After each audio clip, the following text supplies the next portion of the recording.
I make a six-figure salary before lunch, but I showed up to my engagement dinner driving a 15-year-old compact car. Why? Because I needed to know if the man I was supposed to marry, and his elite family, would treat the help the same way they treated their own.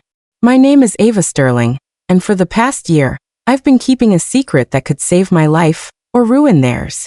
The moment I stepped through the grand, wrought iron gates, the air around me thickened with judgment. The driveway alone was a marvel of landscape architecture, a serpentine path flanked by towering, meticulously sculpted hedges that looked like they were trimmed by laser. As I parked my 12-year-old, slightly scuffed Hyundai Elantra alongside a row of gleaming German luxury sedans, I felt the immediate, cold weight of not belonging. This was the Harrington estate, and tonight was my introduction to the family of the man I was supposed to marry, a dinner that felt more like a social audition. My fiancé, Bryce Harrington, met me at the front door, offering a perfunctory kiss that landed a little too high on my cheek. His eyes, though, were the first to betray him. They flicked down to my simple, tailored black dress, my modest ballet flats, and the small antique silver locket, my grandmother's. That was the only jewelry I wore. In that brief downward glance, I saw something I'd never noticed before. A flicker of discomfort, a proprietary embarrassment that he quickly masked with a strained smile. He was mortified by how un-Harrington I looked. I filed that away. But the real show began the moment we entered the foyer, a vast, echoing space dominated by a crystal chandelier the size of a small car. And there, standing like a queen surveying her newly conquered territory, was Veronica Harrington, Bryce's mother. She was in her mid-60s, an unervingly preserved blonde with an expression that instantly twisted into a tight, almost painful smile, like someone attempting a selfie after biting into a lime. Her gaze was a physical thing, sweeping over me from head to toe. It was a calculating look, mentally appraising my net worth and, based on my carefully chosen wardrobe, finding me negligible. She leaned toward Bryce, her voice a low, throaty whisper she clearly thought I couldn't possibly overhear. Yet I caught every syllable. "She looks like the contract cleaner, Bryce. Did she wander in through the wrong entrance?" And that was it. That single, dismissive sentence was the proof I had driven all this way for. My polite smile didn't falter. I extended my hand, shook hers firmly, and felt the cold, limp rejection in her fingertips. I knew then that this evening wasn't just going to be interesting. It was going to be an investigation. My name is Ava Sterling. I'm 34 years old, and for the last 14 months, I've been keeping a carefully constructed secret from Bryce Harrington, the man whose ring I fully expected to wear soon. It wasn't a frivolous secret, like having 3 tattoos he didn't know about. It was a 6-figure secret. A massive, complex, financially obscene secret. I am a senior financial strategist and partner at one of the most exclusive, boutique investment firms in the Pacific Northwest. Before taxes, I pull in upwards of $45,000 a month, a figure that, when revealed, usually makes seasoned accountants request a moment to step out and breathe into a paper bag. I've been trading stocks since I was 20, sold my first hedge fund model at 25, and now manage portfolios that would make the Harringtons' net worth look like pocket change. And yet, Bryce believed I was a modest administrative assistant at the local art museum, perhaps handling executive scheduling or processing payroll. I never technically lied to him. When we met at a gallery opening, he asked what I did, and I simply said I worked in financial analytics. He nodded knowingly, then asked, "So you help the executives with their administrative reporting then?" I smiled and gave a vague, professional non-answer about supporting the firm's core strategy. He eagerly filled in the blanks himself, painting me as a humble, hard-working woman struggling to make ends meet in a small downtown apartment. And I just never corrected him. Why? Why would I allow the man I was falling for to believe I was financially vulnerable, when I could buy his father's entire brokerage firm 10 times over? Because of Eliza, my grandmother. She raised me after my parents passed away when I was 7. Eliza lived in a charming but modest craftsman home, drove an older, reliable SUV, and bought her clothes from department store sales racks. She taught me to cook simple, nourishing meals, to appreciate the quiet power of a rainy day, and to never, ever conflate my character with the number in my checking account. What I didn't know until she passed away at 82 was that my grandmother was worth closer to $75 million. She had built a small empire in commercial real estate decades ago, invested her profits shrewdly, and simply chosen to live a life of principled simplicity. She left me everything, along with a handwritten letter I still keep in a locked box. In it, she wrote the core lesson that shaped me. A person's true self only appears when they believe you have nothing to offer them. When they think you are beneath their notice, Ava. That is when you see the soul they hide behind their manners. So, when Bryce casually mentioned this dinner, dropping hints that his mother was very particular about first impressions, I made a decision. I would give the Harrington family the test Eliza had taught me. I would show up as the unassuming, easily dismissed woman they expected. I would wear clothes that screamed budget conscious, drive the oldest car I owned, and speak humbly of my circumstances. I would watch how they treated someone they thought couldn't advance their social status, couldn't help their business, and couldn't offer them a single thing. I needed to know the truth, because I wasn't just considering marrying Bryce. I was considering marrying into the Harrington machine. And families, as my grandmother also taught me, are the foundations, or the quicksands, of your life. The Harrington mansion was less a home and more a monument to overly eager consumption. The oil paintings lining the halls were gilded beyond necessity and, as my trained eye noted, were clearly high-quality prints, not originals. The furniture looked expensive and utterly uninviting, chosen purely for its imposing appearance. After Veronica's chilling initial assessment, Bryce attempted to make polite conversation, but his heart wasn't in it. His discomfort was a physical presence, hovering between us like a cloud. He was embarrassed and he did nothing to hide it. I took a mental note. Observation 2. Bryce values his mother's opinion of my social presentation over my comfort or feelings. The last person to arrive was Serafina, Bryce's older sister. She swept in 20 minutes late, a power move no doubt, wearing a dress that looked straight off a runway and diamonds that appeared to be actively weighing down her neck and ears. Her greeting to me was a single, curt word delivered with the warmth of a February day in the Arctic. Hello. No pleasantries, no curiosity, just a pure, cold dismissal. She immediately launched into a conversation with Veronica, pointedly excluding me while discussing a recent society gala and the utter disaster caused by the event planner's common taste. I stood there, nursing the glass of sparkling water I'd been offered, feeling as welcome as a health inspector at a back-alley butcher shop. Alastair Harrington, Bryce's father, was a different study entirely. He was a large man, a former athlete whose body had softened into the comfortable cushion of wealth. His handshake was a practiced, firm grip, but his eyes were the sharpest thing in the room. He watched me with a shrewd, calculating curiosity, trying to place me, to categorize me. He, at least, seemed to recognize that I wasn't just furniture. Then there was the unexpected guest. An older gentleman introduced as Mr. Harrison Warren, an old family friend and business associate. Mr. Warren was in his late 60s, impeccably dressed, with silver hair and eyes that missed absolutely nothing. When he shook my hand, his gaze lingered, a flash of recognition or perhaps profound puzzlement crossing his face. Haltvemet. I couldn't place him, but throughout the evening, I would feel his eyes on me, a deep, searching look that confused me. We moved into the dining room, where the table was set for what looked like a state banquet. I counted the silverware at my place setting. 6 forks, 3 knives, 2 spoons. 6 forks for a single meal. I suppressed a smile. Veronica, catching my gaze on the array of cutlery, offered a brittle smile. I suppose you're not accustomed to formal dining, Ava, she said, her voice dripping with false empathy. I simply replied, my grandmother always taught me that it's not the forks that matter, but the company you share the meal with. Veronica's smile tightened, and Serafina snorted into her wine glass. Dinner began. The first course, some kind of esoteric cold soup, was the cue for the interrogation. Veronica began. Where did I grow up? A small Oregon town. Who raised me? My grandmother, Eliza. What did my parents do? They passed away when I was young. Veronica made a sound that was supposed to be a sigh of sympathy, but landed somewhere between a cough and the sound of a sink plunger being released. She said how difficult it must have been, growing up without proper guidance. I smiled sweetly. My grandmother provided all the guidance I ever needed. Serafina leaned forward, her diamonds sparkling maliciously. And what did she do, your Eliza? I kept my voice humble. Oh, she was a businesswoman. Small ventures. Nothing too exciting.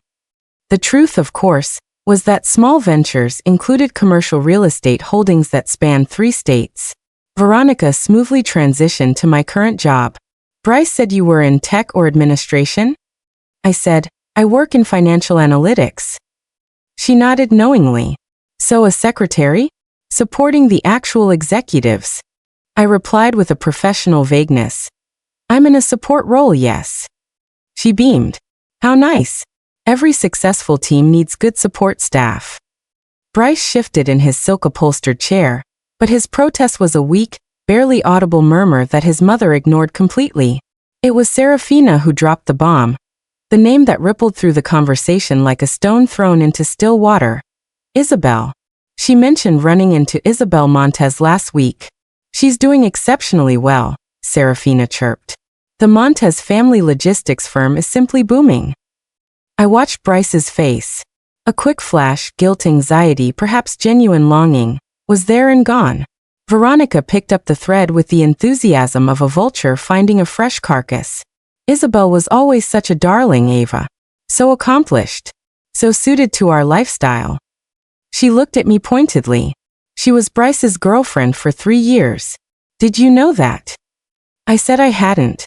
Veronica sighed dramatically. A shame. Everyone simply expected them to marry. Her family's logistics network would have been the perfect synergy for Alistair's brokerage firm. A missed opportunity. The implication was not subtle. Isabel was the blueprint. I was the poorly drawn sketch. My eyes drifted to the gallery wall behind Veronica. I subtly turned my chair and saw a collection of family photographs. Holidays, graduations, anniversaries. And in at least 4 of them, there she was, a stunning dark-haired woman, arm linked with Bryce's, a radiant, genuine smile on her face. Isabel. Veronica followed my gaze. Her look of icy satisfaction almost palpable. Serafina plunged the knife deeper. And she's still single, actually. Such a surprise. It's almost as if she's waiting. I turned back to the table, my smile genuine this time. She sounds like a truly remarkable woman, I said. This wasn't the response they expected. They had wanted me to shrivel, to feel inadequate. Instead, I had acknowledged the competition with grace. Veronica recovered, her eyes narrowing. She is. And I just hope, Ava, that you won't feel too out of place in our world, given your modest background. Modest. She had called me common. The core of the test was playing out perfectly. I felt a slow, controlled shift inside me. The temperature dropped. Bryce finally spoke up, a pathetic attempt at rescue. Mother. Don't say that. You're just being protective. Veronica patted his hand like he was a confused child. Of course, dear. A mother always wants the absolute best for her son. The silent conclusion hung in the air. And you, Ava, are distinctly not the best. Alistair tried to change the subject, asking about my hobbies. I listed them. Reading, hiking, cooking simple meals. Nothing fancy. Serafina let out a high-pitched, mocking laugh. How adorable. Like a child listing her favorite activities. It was Mr. Warren, the quiet guest, who spoke next. He looked at me with that strange, searching expression again. There's much to be said for simple pleasures, young lady. My own grandmother lived a very simple life, and she was the happiest person I ever knew. Veronica shot him a look that could curdle fine wine. Mr. Warren ignored her completely. He looked directly at me. What was your grandmother's name, if I may ask? I paused, meeting his gaze. Eliza Sterling, I said. His silver eyebrows arched slightly, but he only nodded thoughtfully before returning to his soup. By the time the elaborate, multi-layered dessert arrived, I knew everything I needed to know about the Harringtons. They were snobs, mercenaries, measuring every human soul by the metric of dollar signs and social leverage. They saw me as an easily disposable roadblock, a mistake Bryce had made that needed to be surgically removed. But I also knew the one thing I hadn't expected. Bryce was a willing participant in the deceit. The Bryce I had loved, the kind, attentive man, was a curated facade. This Bryce, who let his mother and sister dismantle me piece by piece without a single, genuine word of defense, was the real man. A weak, compromised pawn in his family's game. After dessert, the men were corralled toward the sitting room for port and business talk. Serafina excused herself to take an urgent call. Veronica announced she needed to speak with the housekeeper. This left me alone. Bryce pointed me toward the rear of the house when I asked for the restroom. I walked slowly down the long, pretentious hallway. The house felt less like a home and more like an overfurnished, unloved museum. I wasn't really looking for the restroom. I was looking for clarity, for a final, undeniable clue to confirm what I suspected. I found something far more valuable. As I passed a partially ajar door, I heard voices. Veronica's and Serafina's. I stopped, my back pressed into the shadows of the wall. Every instinct told me to walk away, but the sharp, urgent tone in Veronica's voice held me captive. "We need to deal with this situation quickly, Serafina," Veronica hissed. "Bryce cannot be allowed to make this mistake." "I thought this was just a phase, like his vegan kick in college," Serafina replied, her voice laced with annoyance. "I can't believe he actually brought the little secretary here." "This is more serious than a diet," Veronica snapped. "That girl could ruin everything. The timing couldn't be worse." My blood ran cold. "Ruin everything," Serafina continued. "We need the merger with the Montez family to go through. And for that to happen, Bryce needs to be with Isabel." Montez. Isabel's family name, the logistics magnates. The floor shifted beneath me. The Harrington brokerage firm wasn't just struggling, it was in critical financial distress. This wasn't strategy, it was desperation. Bryce assured me he was keeping his options open with Isabel, Veronica said. The firm needs their capital injection to survive the next fiscal year. Options open. While he was planning to propose to me tonight. The fool, Serafina sneered. He actually seems to like this little nobody.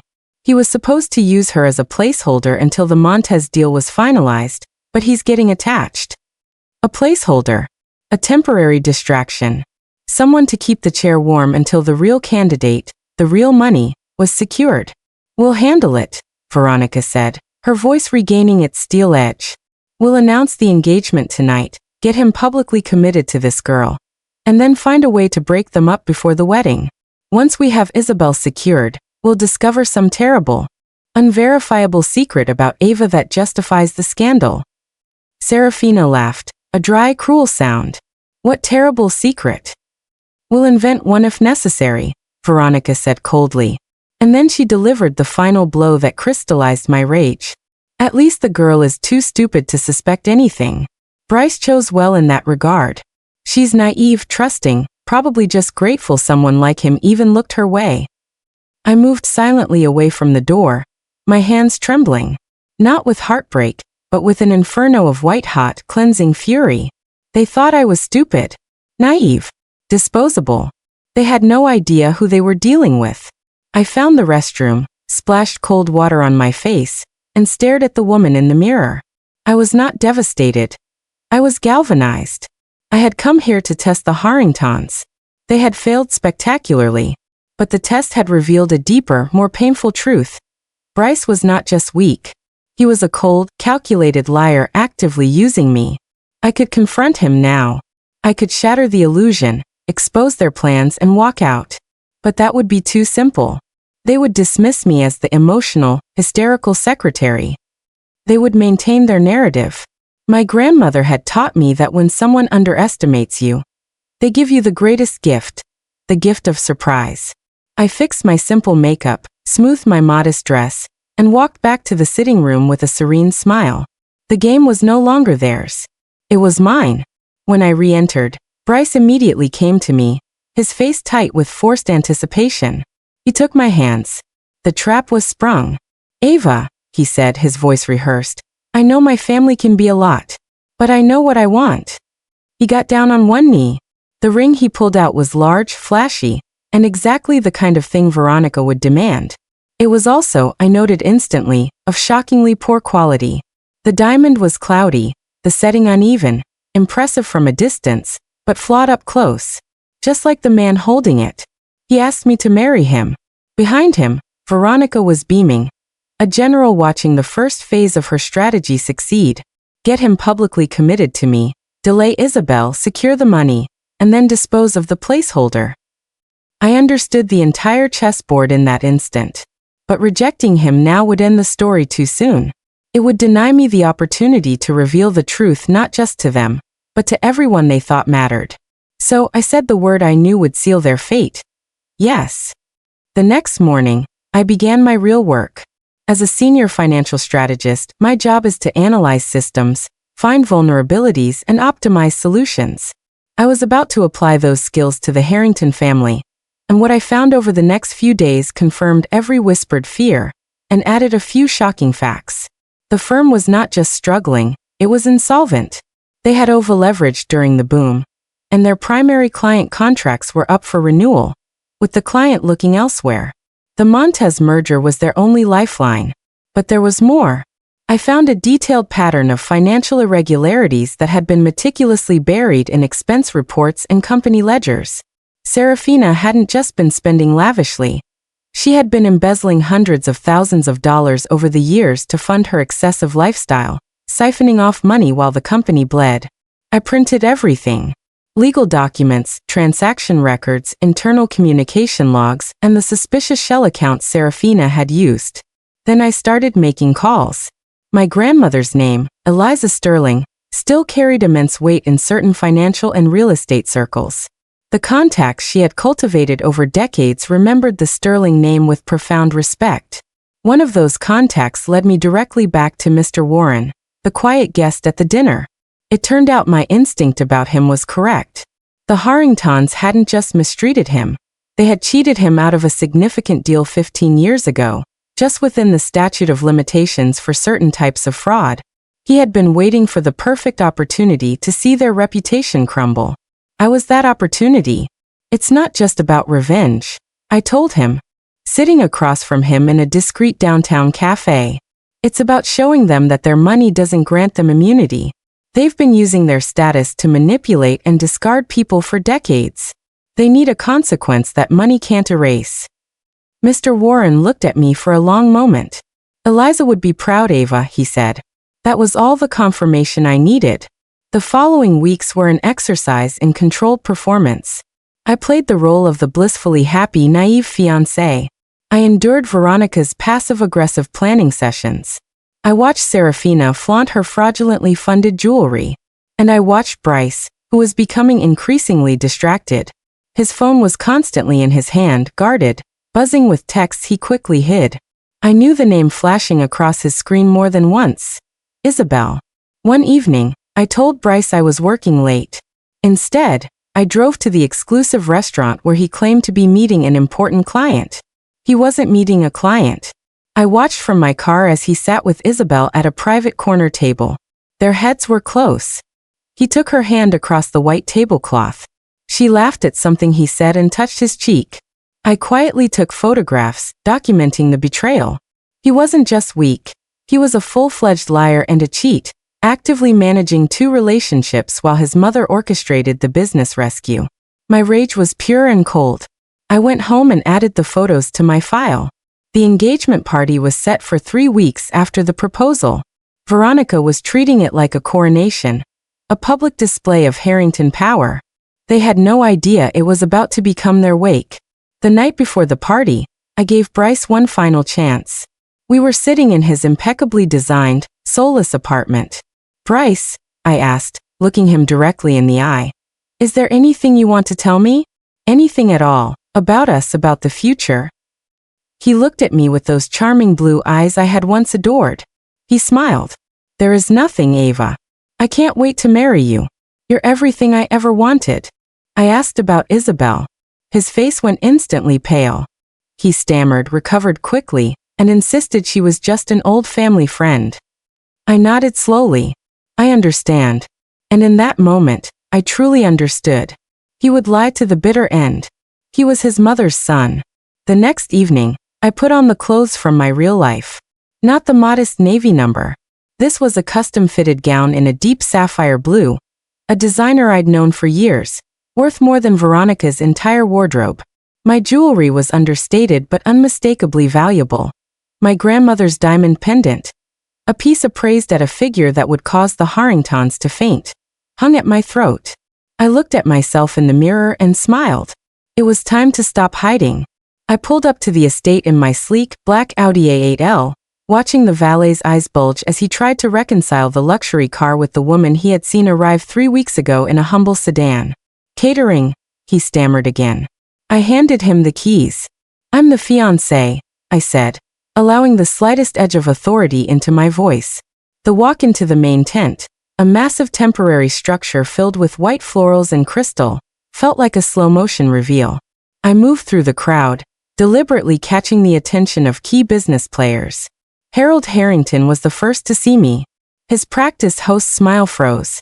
His eyes scanned my dress, the necklace, the air of quiet confidence that had replaced the timid demeanor. Confusion melted into confusion's more aggressive cousin, alarm. I introduced myself to the cluster of guests near the bar, giving my full name, Ava Sterling, and mentioning my position. The name of my investment firm hit them like a physical wave. I saw phones subtly being pulled out. Whispers started, fast, urgent, circulating through the crowd like an electrical current. I watched as people realized that this Ava Sterling was not the museum assistant. And when the woman who handled mergers for a major financial group recognized my grandmother's name, declaring that Eliza Sterling had been a titan of industry, the Harringtons' narrative officially imploded. I finally reached Veronica, who was holding court near the fountain. She saw me, and her face went through a remarkable, 5-stage transformation. Disbelief, recognition, profound shock, dawning fear, and finally, a desperate attempt at control. Ava, she said, her voice a tight thread. Where did you get this? She gestured to the dress, the pendant. Oh, I said innocently. Just a few pieces I was saving for a special occasion. Designer friend made the dress for me. It's custom. The designer's name was a code only the truly wealthy understood. It was a checkmate move. Serafina appeared, her face a mask of confusion. She recovered quickly, examining the dress with a sneer. Is it a rental, darling? It's interesting. I simply repeated the designer's name. Serafina opened her mouth to argue, but no words came out. I excused myself, knowing the seeds of doubt were now deeply sown. Bryce found me a few minutes later, pale and panicking. Ava, what is going on? Where did you get that car? The jewelry? Why are you dressed like a completely different person?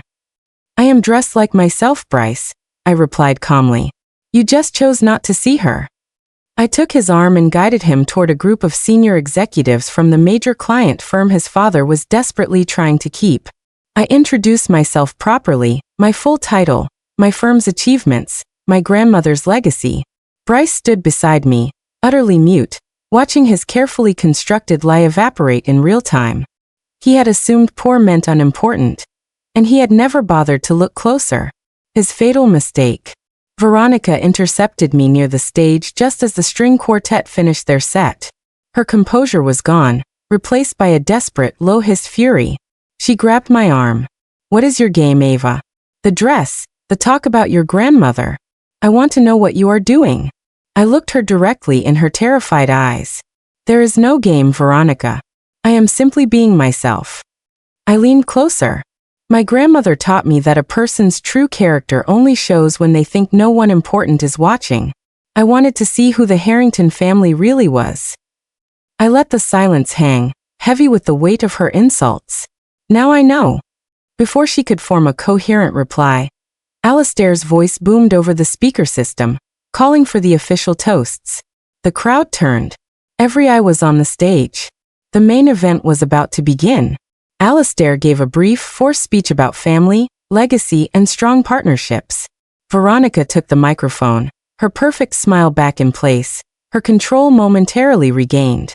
She launched into a carefully crafted, soaring speech about Bryce, me, and the exciting new strategic alliances that would ensure the Harrington legacy survived for generations. She was using my engagement party as a platform to secure the Montez deal. She called Bryce to the stage. He climbed the steps, looking like a man walking to his own execution. Then Veronica looked out at the crowd and called my name, inviting her future daughter-in-law to join them. I walked toward the stage. The tent was silent. I ascended the steps and stood beside Bryce, who reached for my hand with a shaky, uncertain grip. Veronica handed me the microphone with a triumphant smile. "A few words, dear?" "Yes," I said, my voice strong, calm, and carrying to the very back of the tent. "I do." I started simply. "I want to thank the Harringtons for their warm welcome." I paused, letting my gaze sweep the silent, expectant crowd. "And I want to thank them for showing me exactly who they are." I proceeded to execute the plan. I explained my grandmother's lesson, and the test I had conducted. I quoted Veronica, repeating the words "the help," common, and naive secretary. Veronica's face was a mask of pure, paralyzing horror. And then, I continued, my voice gaining a controlled ferocity. "I heard something I wasn't supposed to hear." I described the conversation in the study. I revealed the truth. That I was a placeholder, a temporary distraction designed to keep Bryce occupied while his mother secured his real bride, Isabel Montez, whose family capital was desperately needed to save the bankrupt Harrington firm. Gasps erupted across the tent. Bryce's face was utterly white. I pulled out my phone and displayed a high-resolution image on the screen, zoomed in for the crowd to see. Bryce and Isabel at the restaurant, his hand covering hers. This was taken 2 weeks ago, while Bryce was supposedly working late. He lunged for my arm. "Ava, this isn't what it looks like." "I can explain. It was business." "You had your chance to explain last night, Bryce," I said, pulling my arm away. "You chose to lie to my face."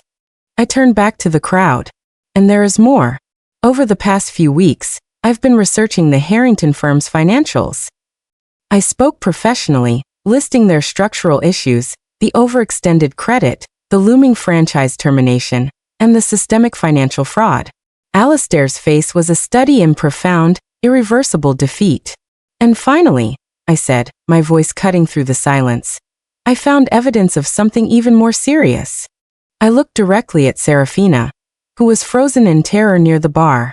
Serafina Harrington has been embezzling from the company for years, siphoning off company funds to finance her lifestyle, while the firm was on the brink of collapse. The total is in the hundreds of thousands. Serafina shrieked. "That's a lie. You have no proof, you bitter little." Suddenly, Mr. Warren stepped forward from the crowd, a thick file folder in his hand. He walked to the stage and handed the folder to the representative from the primary client firm, who was now staring at Alistair with an expression of cold, professional disgust. "I have the proof," Mr. Warren stated, his voice calm and firm. "Transaction histories, bank records, and sworn affidavits. The Harringtons cheated me on a deal 15 years ago, and I have been waiting for the proper opportunity to settle that debt. Ava Sterling provided it." Veronica screamed, trying to snatch the folder, claiming defamation and lies. I reached up to my finger and slowly, deliberately, removed the engagement ring. The cloudy, flawed diamond caught the light, confirming its cheapness. "I will not be marrying Bryce Harrington," I said, my voice clear. "I never intended to. The only reason I said yes to this proposal was to give you all enough rope to hang yourselves." I handed the ring back to a shattered Bryce. "Give this to Isabel. She's the one your mother picked for you." I turned to the silent, watching world. "I am Ava Sterling. I am a senior financial strategist. I built my career on integrity and hard work. The Harringtons measured my worth by the number in my bank account. Tonight, they have revealed their true character." I placed the microphone softly back on the stand and walked off the stage. The crowd parted for me like the Red Sea. No one spoke. No one tried to stop me. Behind me, the chaos erupted. Veronica's desperate cries. Alistair slumped in a chair, Serafina cornered by her husband, whose face was a mask of shock and betrayal. And Bryce, still on the stage, the rejected ring clutched in his hand, looking at me with an expression I would never bother to decipher. I didn't look back. I walked out of the tent, breathing in the cool night air. Mr. Warren found me by the fountain. "It's done, Ava," he said quietly. "The client firm has just terminated the contract. Without it, the firm cannot survive the week." I felt no satisfaction, only a profound, quiet sense of relief. I collected my Audi from the shell-shocked valet and drove away from the Harrington estate for the last time. In my rearview mirror, the lights of the party were flickering out, the celebration dissolving into an irreversible disaster. I drove home to my modest, comfortable apartment, changed into my oldest robe, and sat by the window. A week later, the news broke. Harrington and Company, facing closure after client termination and fraud investigation. The article detailed the financial irregularities, the embezzlement, and the collapse of the decades-old firm. My name was never mentioned. I wanted the truth, not the fame. My phone buzzed. A text from Bryce. He pleaded with me. He needed to see me, to explain, to say he loved me and that the thing with Isabel was just business. I looked at the message for a long moment. Then, without hesitation, I deleted it. Some doors, once closed, must stay closed forever. I stood up and walked to my window. The morning sun was rising, promising a new day. My grandmother's pendant was warm against my skin. She had taught me that wealth is not the measure of a person's worth.